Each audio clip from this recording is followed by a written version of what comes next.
Hello guys, welcome back to my channel, my brother ya. Jumpa lagi di sini bersama saya John Itung ya. Nah, teman-teman, pada kesempatan kali ini saya akan membahas tentang bagaimana sih cara mengatasi Vivo Y91 atau Vivo 1817 yang mati total.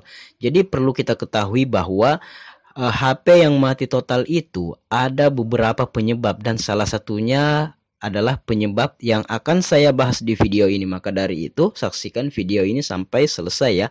Nah, jadi di sini kita buka dulu backdoor atau casing belakangnya. Nah, jadi ini by the way belum pernah dibuka ya. Ini masih segelan jadi masih agak lengket dan agak susah sedikit, tapi ya kita sudah biasa jadi ya santai saja. Dan backdoornya dan videonya ini saya percepat untuk mempersingkat durasi ya. Saya harap teman-teman paham aja ya. Nah, di sini kita menggunakan bekas SIM card untuk membantu mencongkel karena menggunakan kuku lumayan sakit loh karena ini sangat kuat. Nah, jadi itu sudah terbuka. Kita buka dulu baut-baut penutup fingerprintnya ya, kabel fleksibel fingerprintnya. Kita buka dulu semua bautnya, ada 3 biji ya di sana. Kita buka dulu.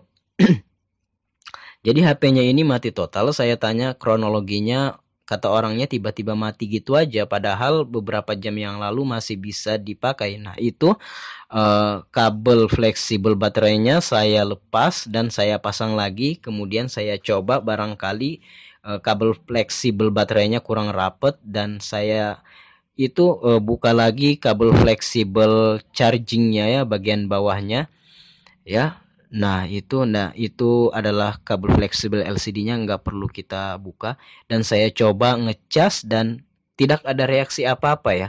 Jadi HP-nya ini nggak ada reaksi apa-apa, mati total gitu aja kan. Jadi saya hampir sempat bingung juga, tapi ya sabar saja. Nah, itu saya tekan tombol powernya, nggak ada reaksi sama sekali ya, kayak gitu. Dan ini ya memang mati total.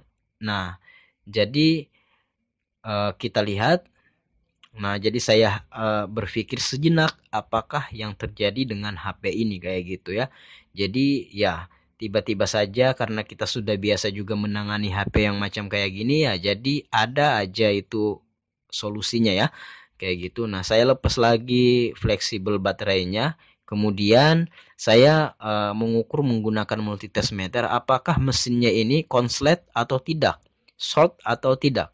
Nah, jadi saya koneksikan kutub positif multitest meter ke kutub positif papan PCB-nya, dan kemudian nah itu sudah hidup ya. Positif negatif hidup. Kemudian saya balik apakah ini mengalami konslet. Ya. Oh, sudah tadi ya, sudah saya balik tadi ya di awal, dan ini tidak terjadi konslet sama sekali. Nah, jadi ini kita menggunakan multitest meter lagi untuk mengecek baterainya apakah ada isi pada baterai atau tidak. Nanti bakalan ketahuan, kita setel di 10 kali untuk multitest meternya. Nah, itu di multitest meter kita lihat jarum analognya itu ada baterainya, tapi nggak banyak ya isinya, hampir habis ya. Ya. Nah, saya coba lagi dan baterainya itu ada isinya tapi cuma sedikit ya. Nah, jadi baterainya ini akan kita tembak menggunakan power supply ya. Saya menggunakan power supply yang murahan, PSU yang murahan, cuma 100 lebih harganya. Nah, jadi saya sudah hidupkan power supply-nya dan saya akan menembak baterainya, dan saya setel di sini 4 volt ya. Hampir 5 volt. Sebenarnya normalnya itu 3,7, tapi 5 volt itu maksimal ya untuk HP. Nah, jadi ini saya tembak dulu menggunakan power supply untuk menembak dayanya ya. Kayak gitu. Nah, kutub positif ke positif, yang negatif ke negatif, dan ini kita tembak dulu baterainya, kita menembak daya, dan kita perhatikan di PSU-nya atau power supply-nya. Nah, memang dayanya ini agak sedikit kurang ya kayak gitu, tapi kalau di charger seharusnya mau hidup saja ya. Nah, jadi itu sudah kita lihat, dan jarum analognya sudah bergerak, dan ini saya percepat ya videonya. Jadi saya sudah menembak baterainya ini selama 5 menitan, dan videonya ini saya skip ya. Nah, kemudian saya pasang lagi kabel fleksibel baterainya dan saya coba tes, ngecas, dan tidak ada respon apapun lagi di sini ya. Jadi ya saya lepas lagi itu kabel fleksibelnya ya. Fleksibel baterainya saya lepas lagi dan saya ukur lagi ya. Dan nah itu saya ukur ya, saya sambil ngecas itu ya. Uh, saya sambil ngecas kemudian mengukur dan kita lihat tadi ya, jarumnya main-main kayak gitu. Nah, menandakan arusnya itu kayak mana ya, kurang stabil. Jadi saya mencoba membongkar itu tempat ngecasnya, port USB-nya saya bongkar ya. Nggak saya lepas ya, cuma saya bongkar. Nah itu kabel fleksibel chargernya yang menghubungkan ke chargernya saya bersihkan menggunakan thinner, dan itu kabel fleksibel penghubung antara papan PCB bawah dan atas itu saya bersihkan, dan itu lubang konektor chargernya saya bersihkan juga, semua saya bersihkan menggunakan thinner ya. Saya lepas dulu di sini. Nah, jadi saya bersihkan lubangnya itu, barangkali lubangnya ini ada masalah kayak gitu ya. Jadi saya bersihkan dan saya sudah tembak baterainya tadi ya. Jadi nanti akan kita lihat apakah ada reaksi ketika saya sudah membersihkannya ini ya. Ya, nah ini kita pasang lagi fleksibel penghubung chargernya ke papan PCB mesinnya. Ya, kita pasang lagi kayak gitu. Nah, konektor baterainya kita pasang lagi dan coba kita charger lah ya. Nah, dan di sini anehnya HP-nya malah mau hidup. Ini beberapa detik, 5 detikan, dan ada logo baterai ya. Kita lihat saja. Nah, itu logo baterainya menandakan HP ini sedang terisi. Nah, sementara tadi tidak ada respon apa-apa. Nah, itu gambar baterainya kosong. Dan ini saya akan skip videonya ini sekitar berapa menit ya? 15 menitan ya. Saya skip videonya ini dan saya charger selama 15 menit. Ini ya. Videonya ini HP-nya ini saya cas selama 15 menit. Kayak gitu ya. Ya, nah ini saya skip dan kita akan lihat baterainya udah mulai terisi ya, kayak gitu sekitar 30%-an, dan ya kita pasang ya semua perlengkapannya.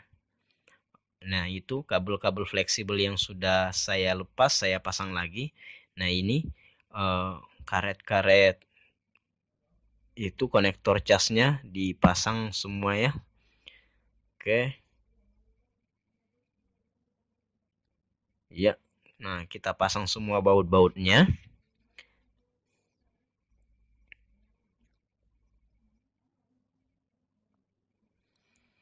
Ya, proses pemasangan baut-bautnya.